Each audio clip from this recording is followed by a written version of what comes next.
নমস্কার। কবি কবিতার খোঁজ, কবিতার জন্য কয়েক মুহূর্ত, বাংলা ভাষার উচ্চারণে আবিশ্বের কবিদের কবিতা পাঠ, এই ধারাবাহিকতায় আজ আমি পাঠ করব ম্যাগাজিন সুধীর দাস সম্পাদিত কবিতা বাংলা থেকে ইতিপূর্বে আমার অপঠিত বাংলা ভাষার দুইজন কবির কবিতা। আসুন বৃত্ত ভেঙে ফেলি, গ্রুপ থেকে সরে আমরা বাংলা ভাষার তথা বিশ্ব কবিতার সঙ্গে সংযোগ স্থাপন করি।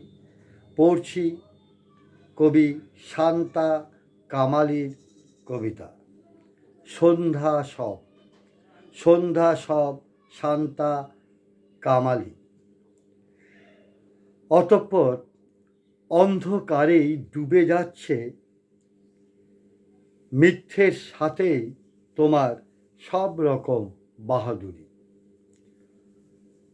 অপ্রকাশিত আলোর মতো হাঁটছ তুমি, আর আমি কিনা তোমাকে নিয়েই হাজার কথার জাল বুনি। ফিরে আসবে না আমার হৃদয় মন্দিরে, জড়িয়ে ধরবে না আমাকে, ভালোবাসা দেয়া নেয়ার যুদ্ধে মেতে উঠবে না আর।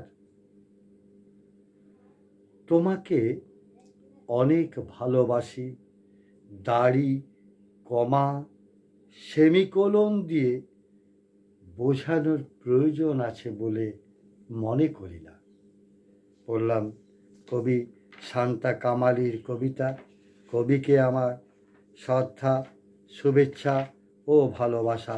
কবির জয় হোক, কবিতার জয় হোক।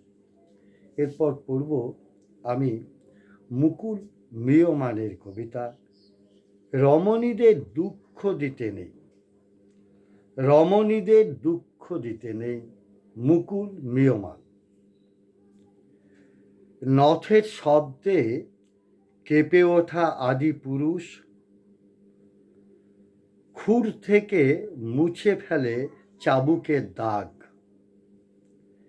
যেন মঙ্গোলিয়ান অশ্বারোহী ভেঙে পড়ছেন তুষারের মতো ব্যা ব্যা ব্যা। বরফের মতো স্বচ্ছ শিরাগ উঠছে তার বাসা, বাঁধে আদিম কুয়াশা। হাত পাতে যত রমণীয় কমনীয় চিহ্নের কাছে, তারপরও জয়ের হর্ষধ্বনি পুরুষিত তাবুই তাবুই। আমি বলি, রমণীদের দুঃখ দাও কেন? ভালোবাসা ছাড়া রমণীদের দুঃখ দিতে নেই। দুই কবিকেই আমার শ্রদ্ধা, শুভেচ্ছা ও ভালোবাসা। কবিদের জয় হোক, কবিতার জয় হোক। পরস্পর কবিরাও কবিদের শ্রদ্ধা করতে শিখুন। ভালো।